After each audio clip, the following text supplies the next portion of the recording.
You're watching The Experience, Comic Culture and Sales, streaming live daily to Facebook, YouTube, Twitch, and Twitter. Hey, everyone. There's a lot of news today. I mean, a lot.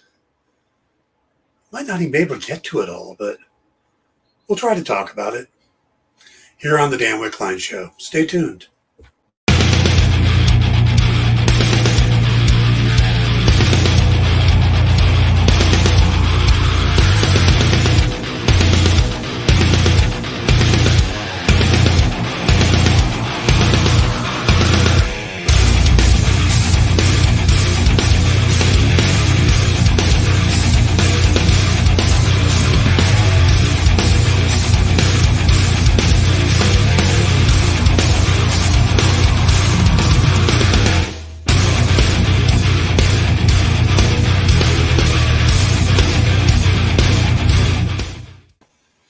Hey, everybody. It is Tuesday, May 17th, and here we are on The Experience for the Dan Wickline Show. Were you going to say something, Jay? I was just going to do your ints. I'll have to set that better up for you next time. Sorry. So the first thing I see is that Kyle has finally started watching Our Flag Means Death. I've only seen the pilot, but really enjoyed it. Lisa didn't. In the next couple weeks, you and I are going to have to do like a sit-down breakdown, of the Reese Darby of it all. You can come on, Kyle. I don't have my camera set up yet. I'm transitioning my workspace, so I can be. Tell me about it. I'm much taller today. Right, I'm getting ready to go back to the office as I'm finally healed up.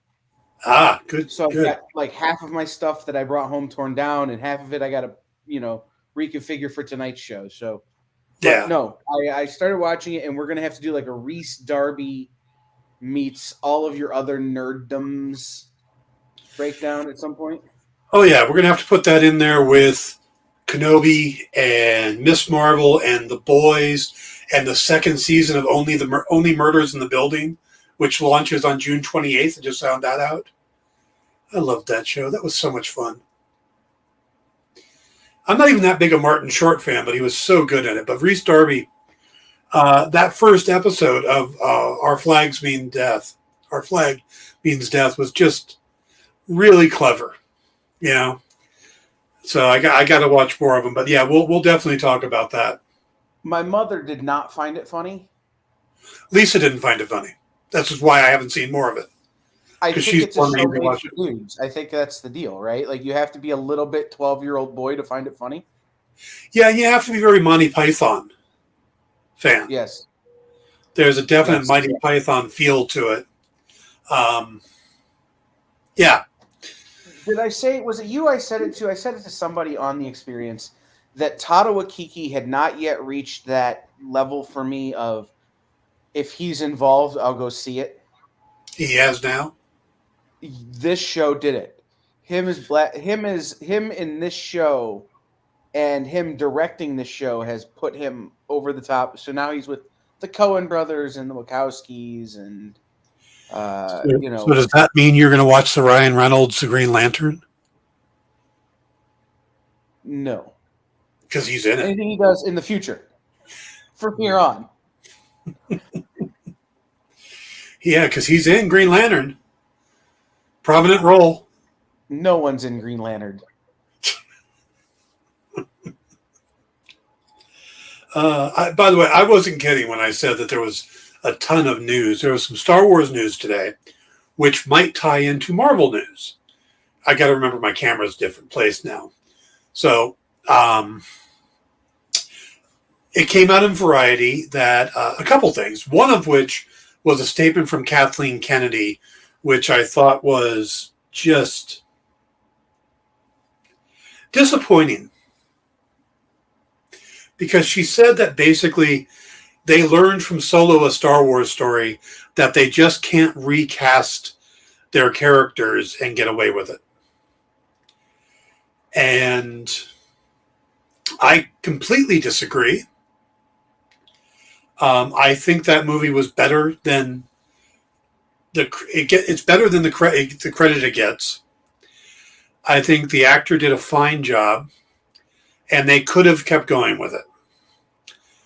But she's saying that 2 weeks before the release of Kenobi, which is Ewan McGregor, taking over for Alec Guinness. I need that. Ewan McGregor. What? Ewan McGregor taking over for Alec Guinness, taking over for Ewan McGregor. If you're going to go timeline, correct. It was Ewan McGregor, then it was Alec Guinness. Now it's Ewan McGregor again. Well, no. Technically, this takes place before Star Wars or A New Hope. Okay, so this would Ewan be McGregor taking over for Ewan McGregor, who gets taken over for by Alec Guinness. right. So You have to have one of those serial killer boards with string tied to pictures and thumbtacks to really I could get one understand. of those. I could get one of You those. should. But then Aiden Eckhart or whatever his name is took over, or Harrison Ford took over for the guy from Solo. I can't remember his name. Aiden Einhart or something. Not Harrison Ford. That's Yeah. how I know that. Yes. So I'm just saying, but it sounds really stupid, and I think it's to justify the fact that they're doing these digital doubles of, Carrie Fisher and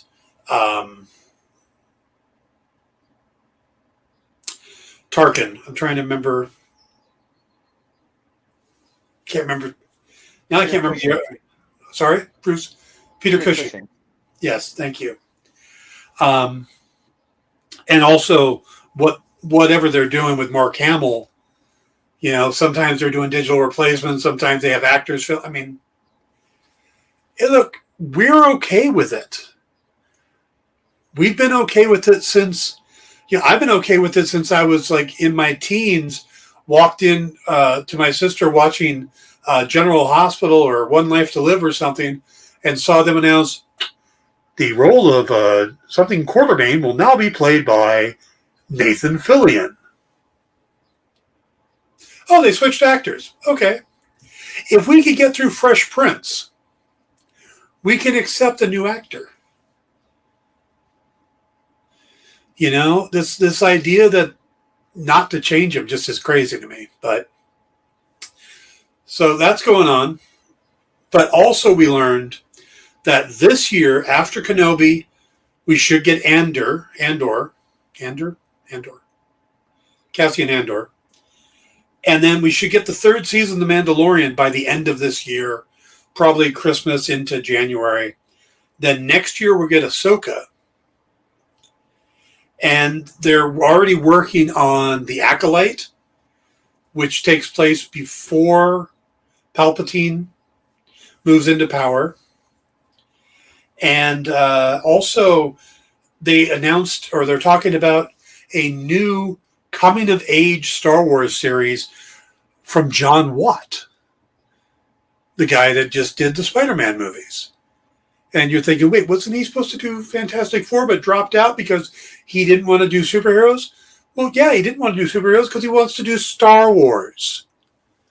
So we're all like, oh, they must be bumping him so that, someone else can come in that they really want. No, I think I think he asked to sidestep so he could work on Star Wars. And it's all in the family, right? Disney, Star Wars, Marvel, it's all one big family at this point. So I'm kind of curious to see what they're going to do with that. Are they going to, what timeline that one will take place? Are we looking at a young Jedi? Are they going to go back and do something with the High Republic? A lot of the High Republic stories involve young Jedis coming of age and their mentors and stuff. There's one awesome set of characters that includes a Trandoshan Jedi, which is one of my favorite things from all the new Star Wars stuff. the idea of a Trandoshan Jedi. I just think that is completely awesome. So we'll have to see what John Watt has cooking up. Another thing for you guys, a photo was released today from the new Echo series. So the follow-up to Hawkeye, it shows Alaqua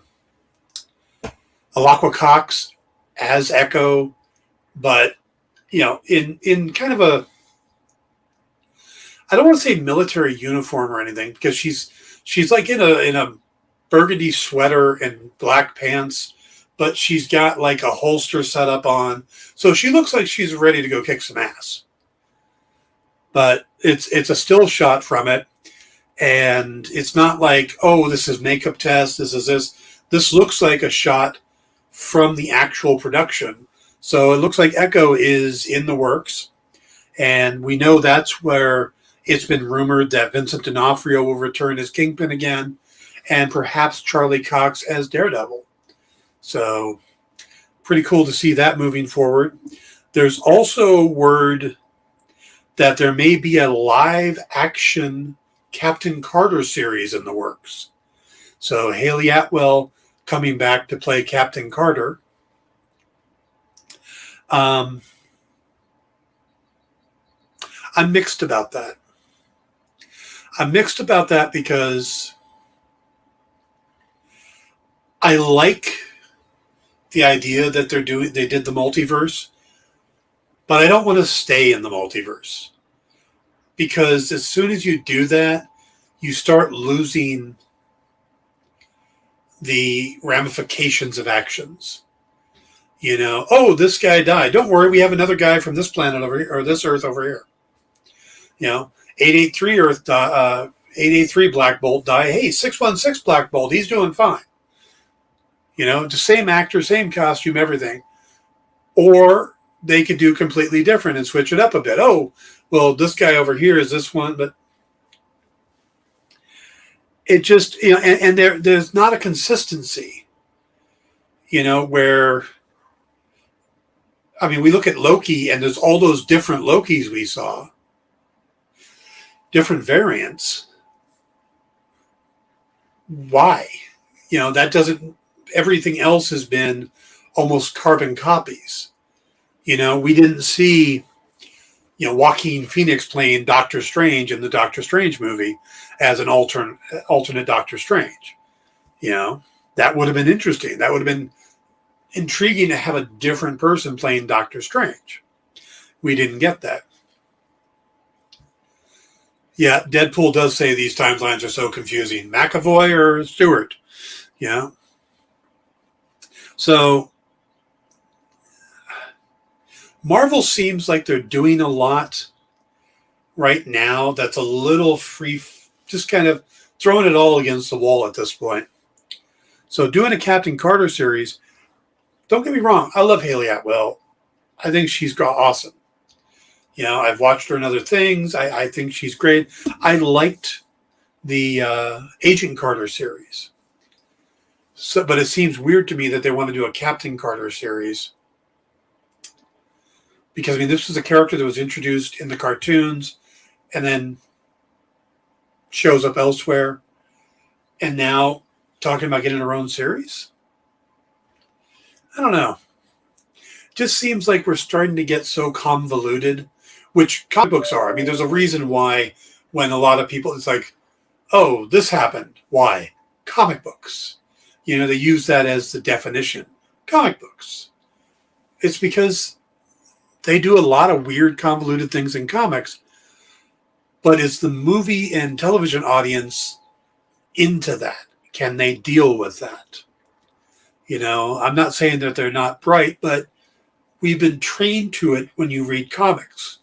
They start happening more and more, where this is all new to some of these people. I don't know. Just seems like an odd idea to just suddenly push forward a Captain Carter series. So, got lots more to talk about. But one thing I want to mention, if you guys aren't checking it out, There is a Spotify series, and I barely know Spotify to say, I had it on my phone. I listened to Christmas music on it while baking. That was the extent of what I use Spotify for. And then I hear, oh, they're doing this series called Batman Unburied. And it's on Spotify. It's a Spotify podcast. And it stars Winston Duke, M'Baku from Black Panther. M'Baku, yeah. And I went out, was there 4 episodes? No, there was 2 episodes. About 2 weeks ago on a Tuesday, they dropped it. I think a few days after I listened to it. And it is definitely an Elseworlds. It's not, there's a lot of weird stuff in it, and it takes you a little bit because it starts off completely different. Bruce Wayne isn't Batman. Bruce Wayne is a forensic pathologist doing autopsies on victims of a serial killer called the Harvester. His father is not happy with him because of this. His dad's a surgeon and would prefer his son work on the living, not the dead. And Lance Reddick plays the father, who has an amazing voice. I just watched him he's also on Bosch with Titus Welliver, which I just watched last night. And Lance Reddick is awesome. And his voice just comes across so well in this. There's a pretty good cast. But so you start off in this very different world, and then it flips to a world where Barbara Gordon is a police detective and Bruce Wayne has been pronounced dead. And this Bruce Wayne is Batman. And she has to team up with the Riddler to try to find him. So you've got these 2 parallel stories going. And they're fascinating as hell. I mean, I'm really getting into this. Each segment is about between 20 minutes and a half hour. And they're free to listen to on Spotify. Episodes 5 and 6 just dropped today. Haven't had a chance to listen to them yet. But 1 through 4 have been fantastic. They're very moody, very, interesting. But again, you have to take your mind and go, okay, this isn't normal Batman. Now, there's a good chance that the 2 stories do parallel and that maybe Bruce has been captured and somebody's messing with his mind, and that's why he thinks of this other world. The Harvester exists in both storylines. I don't know. They haven't given you enough yet, but all right. Hey, Jay, pop the last 2 comments up on the screen, please. Could they be angling to bring Atwell into the 616 universe as Steve Rogers' replacement?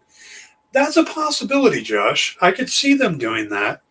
But now, wait, I'm going to hold that off because they've already got Sam Wilson. I don't think they want to diffuse the idea of the first Black Captain America with a female version of Captain America. As much as I think that would be interesting, they could change her to Captain Britain, but I don't think she'll end up on this Earth. I think Sam just got the role. He earned the role in the Falcon and Winter Soldier series. I don't think they were going to put that in question this quickly. I think, they got a movie coming up and go from there. So maybe after the movie. It's a good question, though, Josh. It's a really good question. All right. Let's go ahead and take our first commercial break. And when we come back, I want to talk about one of the worst books I ever read. A new series on Netflix called The Lincoln Lawyer. And the first episode of Star Trek Strange New World. So stick around and we'll be right back.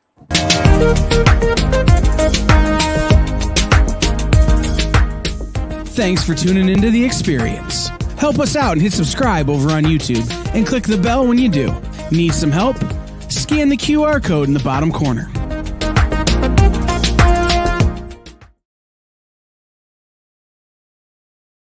Who would win, Batman or Superman? It's the age-old debate, except it's so much more complicated than that. Nerd Killer Warfare every week on The Experience is your chance to debate other nerds in the questions we've all been asking for years, except we take those debates and turn them up to 11. Go to bit.ly/EXP casting or scan the QR code to be part of the show.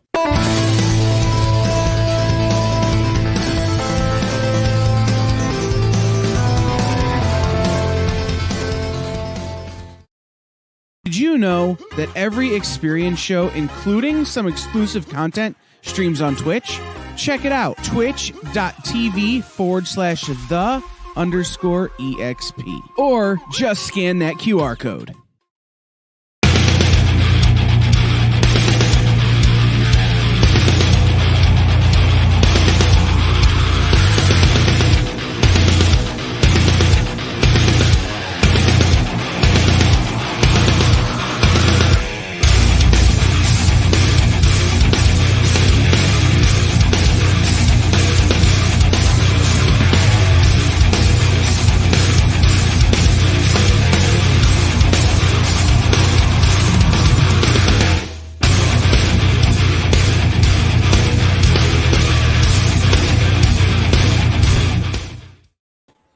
Hey, everybody, welcome back to the Dan Wickline Show on The Experience. No, Jay missed it. Ints. It's a really far away echo. So, all right, what's the new comment there? Okay.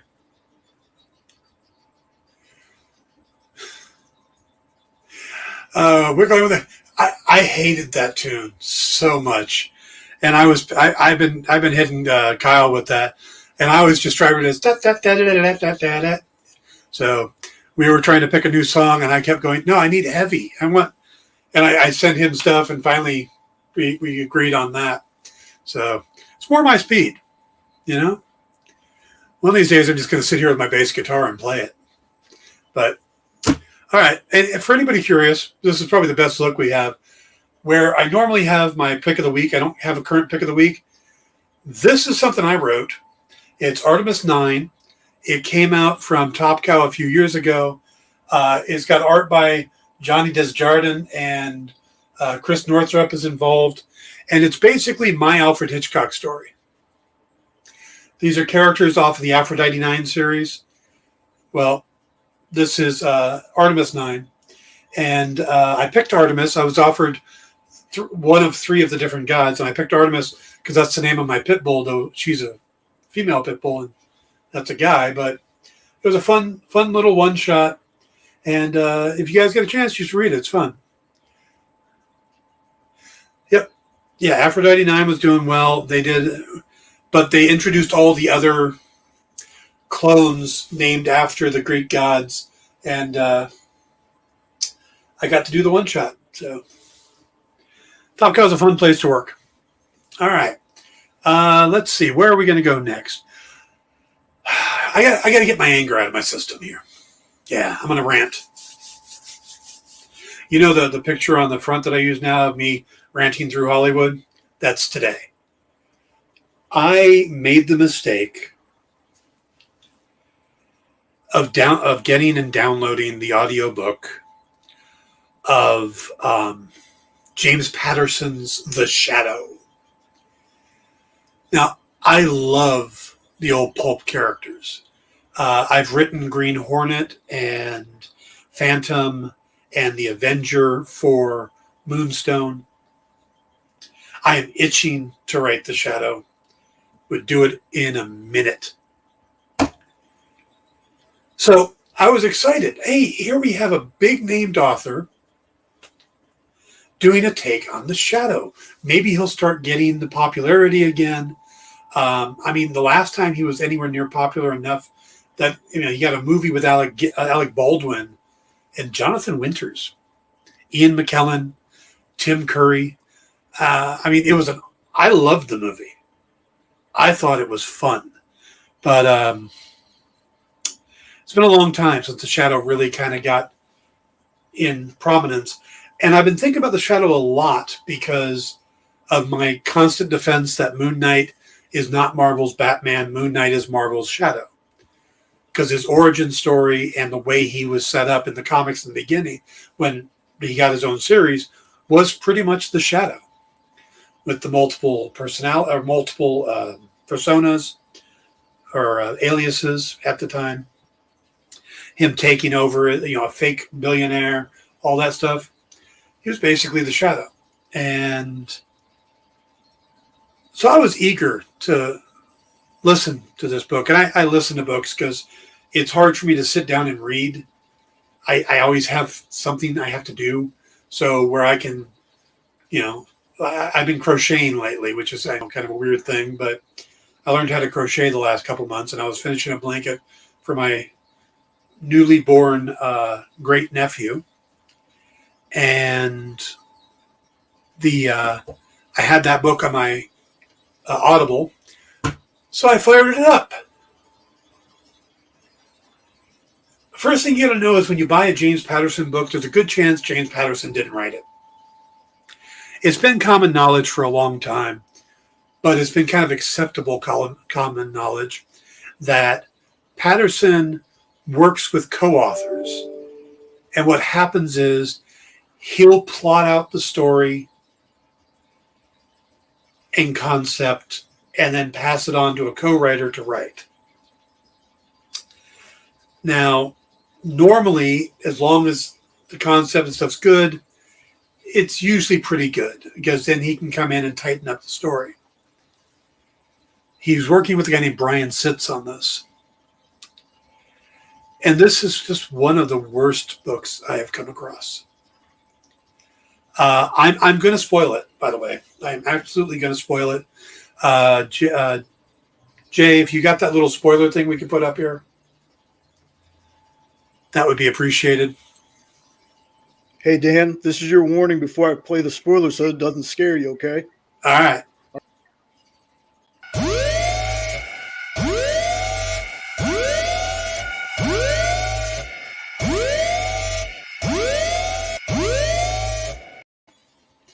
All right, so the first chapter takes place in 1937. And it's not even an adventure of the Shadow. It's Lamont and Margot Lane going out to dinner. They both have a little secret, and it's pretty obvious what the secrets are. They give it away pretty clearly. Lamont says he's got a ring. He's going to propose. Margot's secret is she's pregnant. Now, they don't come out and say she's pregnant. They never get a chance to reveal either of their secrets to each other. But she rubs her belly and smiles. It's like, yeah, we get where you're going. You're going to scare your nephew with your audiobooks. Next up, Junior, The Hellbound Heart by Clive Barker. Oh, yeah, he's going to be big on Stephen King. It's the Marvel method, but with prose. The Marvel method made sense to me because Stan would kind of say, let's do it this way. Then the artist got in there and did the story, and then he kind of did the dialogue. That works for 22 pages because you can correct it the next 22 pages or 20 pages. When you do an entire novel, but it's the concept that's the problem here. So basically, one chapter takes place in 1937, and then they're both poisoned, and he races her across town to a warehouse. And once we get in the warehouse, we jump 150 years into the future. And we start following this girl named Maddie, who is in this very dystopian society. And she's talking about how like prison-like her school is and how she has to bust out because A lawyer contacted her that she gets an inheritance. And it's just setting up this whole dystopian world. And immediately, and she's got this ability to mind control, force push, whatever. Basically, she can tell somebody, to do something and they will do it if she uses that little trick she has. And it turns out, and we meet her grandmother, who later on we find out she can kind of do that too. So here it is, Chapter 2, and it's pretty obvious what we're talking about, is that this is the descendant of the Shadow and Margot Lane, because Margot Lane had some mental abilities as well, and then the Shadow had his stuff. Oh, man. It's just really bad, because that trope of replacing a hero with a female descendant has been done a lot. It's been done to the Green. It's done to Kato. It's a trope now. It's a cliche trope. So you see that coming right away. The villain's going to be Shao Kahn, because that's the only villain anybody ever uses for the Shadow. And the Shadow ends up being alive. It's like, oh, okay. So, he was kind of in suspended animation. Well, then it turns out Margot was alive too. It's like, well, wait, if she was in suspended animation, how did she give birth? They kind of breeze over that.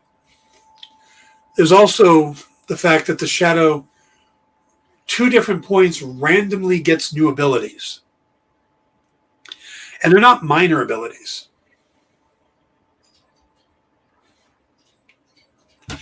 No, I'm a writer who doesn't like tropes, especially cliche tropes. The only thing worse is if they would have made her the descendant of Shao Kahn, which would have just been Rey from Star Wars. Spoilers for Star Wars, by the way. But yeah, he gets 2 new powers that make no sense at all. One of which is he suddenly has the ability to morph into animals. Now, we only know that he can do an orange tabby cat, but he doesn't explain why he suddenly has this new power, how he figured out he had this new power. It just suddenly he's an orange tabby cat. And then he changes back and it's like, well, I've never been able to do that before. What made you think to do it? What made you decide I'm going to become an orange tabby cat? Garfield. I don't get it. And then later on, he's in the middle of a fight, and he's suddenly shooting fireballs out of his hands. The Shadow's never done fireballs. Never. Suddenly he can do fireballs. His descendant, Maddie, can do a lot of this stuff too. She immediately figures out how to turn invisible. She ends up being able to throw lightning bolts like Shao Kahn does.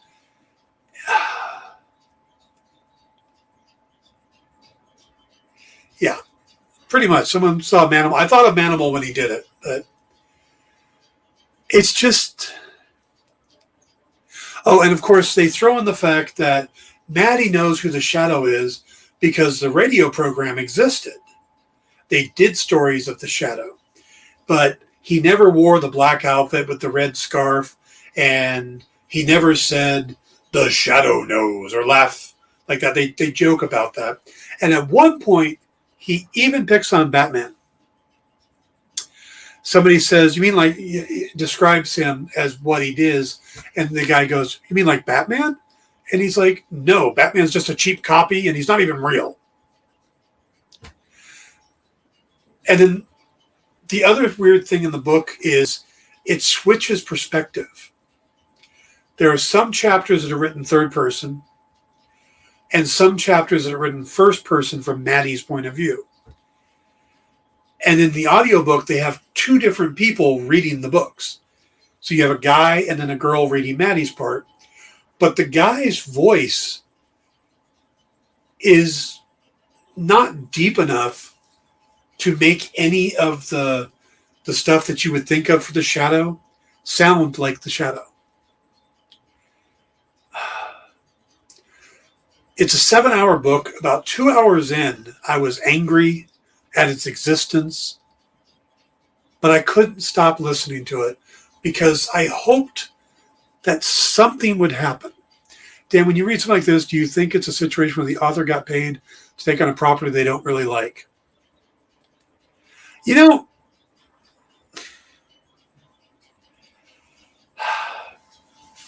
no, I think it's a situation where an author took on a property they really don't understand. You know, it's the same thing I see every time Lex Luthor gets into the movies. You know, they don't understand that they think Lex Luthor is a megalomaniac, but he's actually a narcissistic personality disorder. And when you don't understand the character, you can't write him properly. And that's why, when, you know, Kevin Spacey and Gene Hackman's versions of Lex Luthor were real estate scams. They weren't Lex Luthor, but you get someone like John Cryer or Michael Rosenbaum, who does them on the cartoon TV, or even John Clancy Brown, who did him in the animated series. They got it. Well, I think that's the case here. Now, I know of someone who has written The Shadow who doesn't really like The Shadow, but has still done remarkable work, and that's Howard Chaykin. I interviewed Howard Chaykin, and I asked him, I said, so were you a fan of The Shadow growing up? He's like, no. Like, what? No, they offered it to me, and I thought I could tell a good story. Now, no one's ever complained that Chaykin's Shadow stories were bad, but he doesn't particularly care about the character. He just tells the story he wants to tell. So, no, I think Patterson just didn't get the character, didn't understand what's important about him, and just went totally off the rails. You know? But yeah, I got 2 hours in, I was angry. And Lisa was like, well, stop reading it or stop listening to it. And I'm like, I can't. It's The Shadow. It's I want this to be good. I want it to be exciting and something that'll get people to want more of the character. And at no point did it get good through all 7 hours that I listened to it. It was predictable. It was cliche. And again, no circumstances. You know, had Margot Lane died, and we find out later that they were able to save the baby when she died, at least then you have some angst that the Shadow has to deal with, that Lamont Cranston has to deal with. And nope, not at all.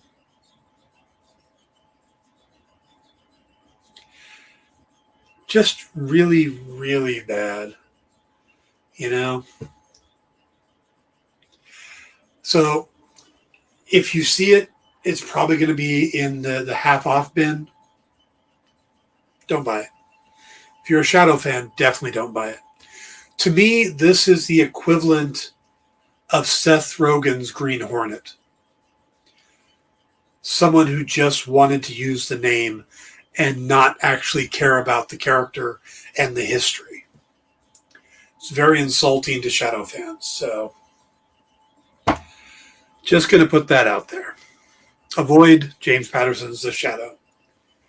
All right, we're going to take a break just a couple minutes early, and I'm going to come back and talk about The Lincoln Lawyer. So we'll be right back. Join the party. Head over to our link tree to find all the links for everywhere the experience is all the time.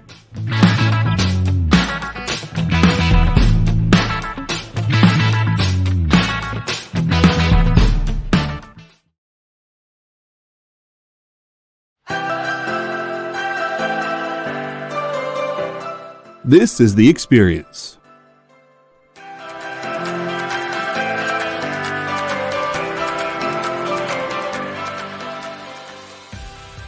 Good afternoon, everybody.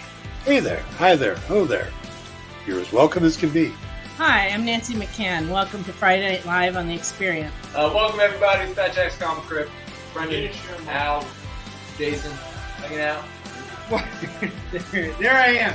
Welcome back to Kicking It with Henry, folks. I am your host, Henry Kumpa. It's great to be here with you guys. So we are going to talk about books that are in stores this week. Hi, everybody, and welcome to Mishmash. Hello and welcome to the Black Comics Universe presented by Peep Game Comics. And you gotta love it that the first people in the minute to skim it are creators. Up, everybody! Welcome to another Wednesday Warriors. My name is Joey Galvez, and this is my pal Ambrosia. Hey, everybody! Welcome to Space Cadet. Hey! What's up? Welcome, everyone, for another episode of I Must Ask You a Question. Hi, everybody! Welcome to Nerd News Now. Hey, this is Rex. Welcome to Comic Collectibles. Hey, hello, all you happy people. Welcome to the Dan Wickline Show. Hi, everybody, and welcome. This is the crazy show that we do on Thursdays called What's in the Box? What's in the Box? Comic culture and sales.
All right, everybody, welcome back to the Dan Wickline Show here on The Experience. Sin.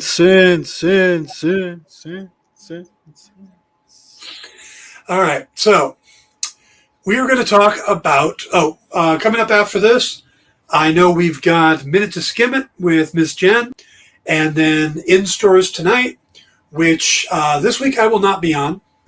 I will be taking the evening off, but you will get Kyle back, and you will have Jay, and possibly Kyle's llama.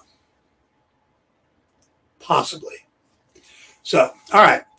Let's talk about The Lincoln Lawyer. Now, if you are someone who may have seen the movie The Lincoln Lawyer with Matthew McConaughey, good news, they're not adapting the first book in the series. It's one of the other books called The Brass Verdict.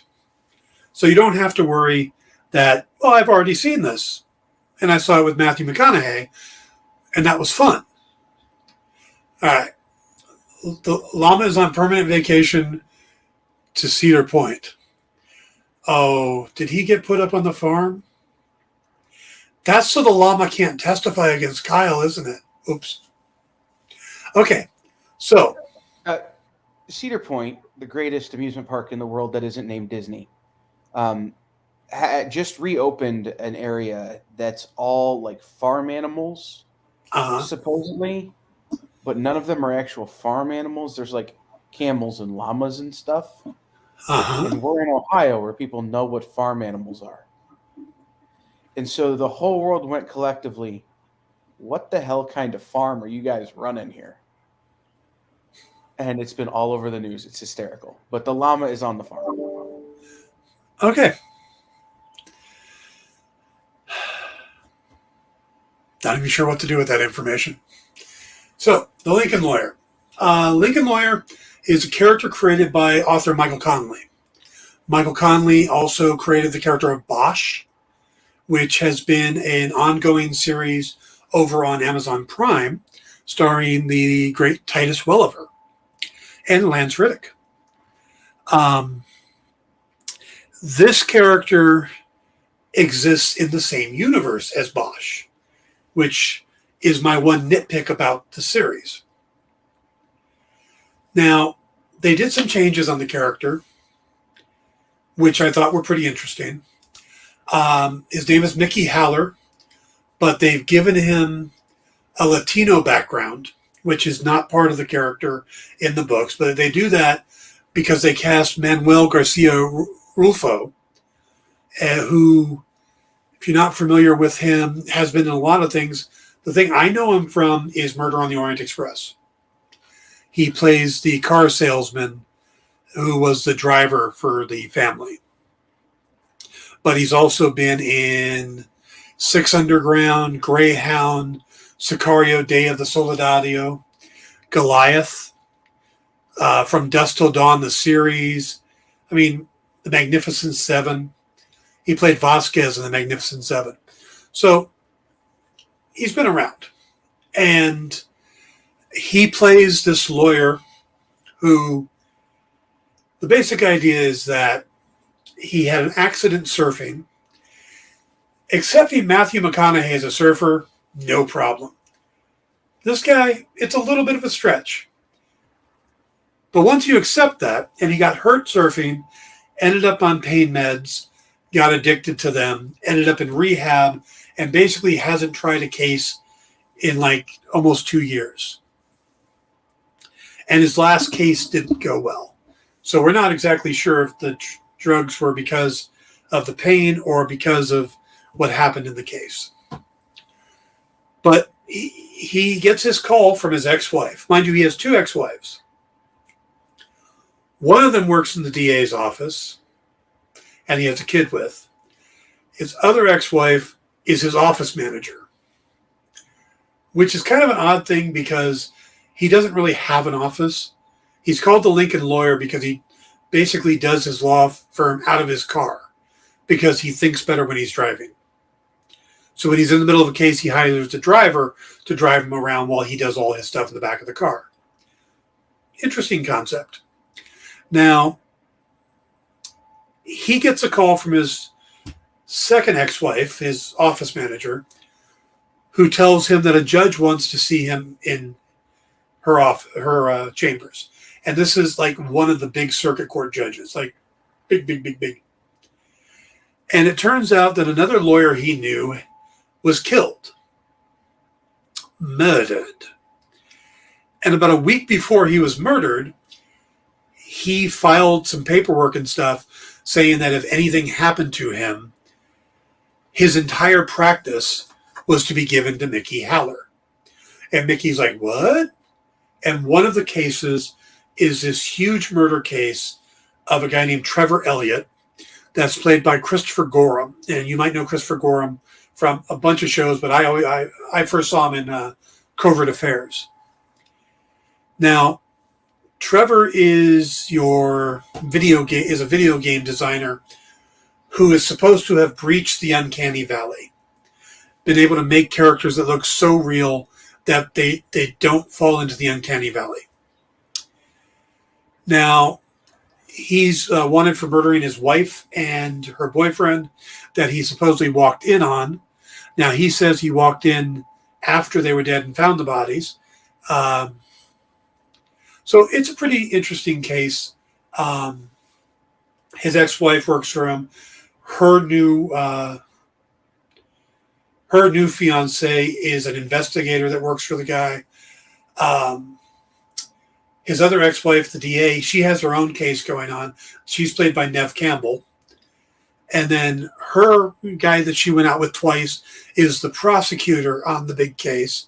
So there's all this stuff going on. But while he's trying to prep for this huge case, that his client, he first has to convince him to keep him on. And then once he convinces him, has to then follow his wishes, which is, no, we're going to trial. No, we're going to trial. We have to go to trial immediately. We're not going to go to continuance. And poor Mickey has nothing to defend him on. So that's the basic setup. But while all this is going on, Mickey has all the other cases to deal with too. Everything from indecent exposure to a guy who shot up a park to a woman who tried to steal a necklace, and he finds ways to get his clients off and stuff, and it's a pretty good story. But overall, hey Kenneth, how you doing? The acting's really good. I thought Manuel Garcia Rufo did a good job. If you like that kind of, like The Firm, or the movie The Lincoln Lawyer, where you've got a murder mystery with the legal drama, then this is good. This was enjoyable. I binged watched it. It's 10 episodes. I can see them continuing it. The one downside that I saw is that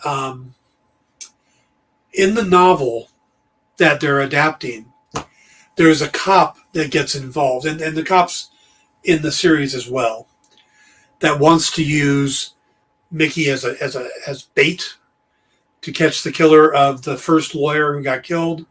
So you got that mystery going on too. Who killed the lawyer? But so you've got all that going on.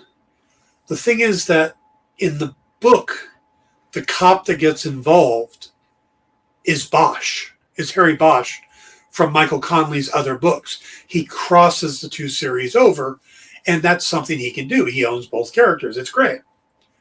Well, now, I don't know. It could be one of two things. Maybe Amazon or Titus Welliver didn't want to play with Netflix on this and bring Bosch into this series, because it's not a small role. He'd have to be there quite a bit. I think the cop they'd end up using, it was in 7 episodes of 10. So it wasn't just a throwaway thing. And Welliver and Prime were filming another season of Bosch. But they could have made it work. The other possibility is I think Prime's version of Bosch has left being a police officer, is now a detective. A private detective, which wouldn't work with this story. But I think it would have been great for both series had they been able to use that crossover, if they could have found a way to make that work. Because if they introduce the character of Bosch and you see Titus Welliver doing this and you think, well, wait, I've seen him on Prime, and then they're going to go watch that show. And if the people who watch Bosch on Prime are like, wait, Netflix is getting Bosch in this other show? It's a good cross there. But no, they weren't able to make that happen. Instead, they replaced him with a guy named Detective Raymond Griggs, played by, oh, that's a tough name, Natar Guma Baho Wine. I wish IMDb would put a pronunciation guide, because I don't want to get people's names wrong. Pronunciation guide. Wouldn't that be nice? Actually, the world should have a pronunciation guide. Anyway, I watched The Lincoln Lawyer. I ended up staying up until 5 in the morning to finish it. It's got a good mystery, good legal drama. So it has all the components you want in something like this. So if you get a chance to check it out, I'd recommend it. If that's your kind of thing, you'll notice that besides superheroes and stuff like that, I do like murder mysteries. Whether they're legal dramas or cop shows, or give me a good mystery to dig into and you get me hooked. I watched all of the Wallander series with Kenneth Branagh on Netflix. And then the other day I was out there and I noticed that, they've done a new Young Wallander series with a new actor. And I watched the whole thing in one sitting. So I'm that guy, gets pulled in on him. But if you are, this is a pretty good one.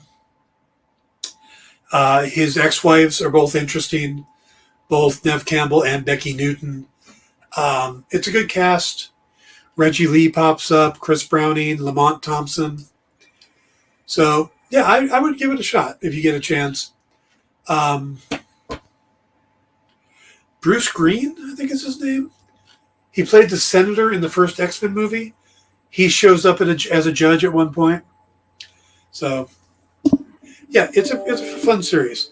I also got a chance to catch the first episode of Star Trek Strange New Worlds, which stars Anson Mount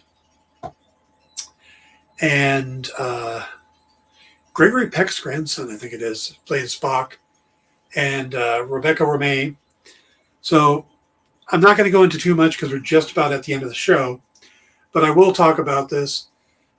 I've been checking out the other Star Treks when I can, and it's been a long time since I've really got excited for a Star Trek series because they just haven't felt right, if that makes sense. You know, I loved Next Generation. That's the one that got me into it. The original series is great. Never really got into Voyager. Didn't even really give Enterprise a chance. But DS9 was good. But it just felt like they kept getting further and further away from the idea of what Star Trek was originally. And I don't get the feeling that the latest stuff like Discovery and Picard and stuff are really back. This felt back to me. It's only one episode so far. I know there's more on thing. I watched it on YouTube. So if you want to give it a shot, it's free on YouTube. So check it out. Don't just go get Paramount Plus just to check it out. Check it out on YouTube if you like it, and then you can worry about that. But I definitely like the first episode enough that I want to see more. And that's been a long time for me on a Star Trek series. So, all right, guys, that's going to wrap that up.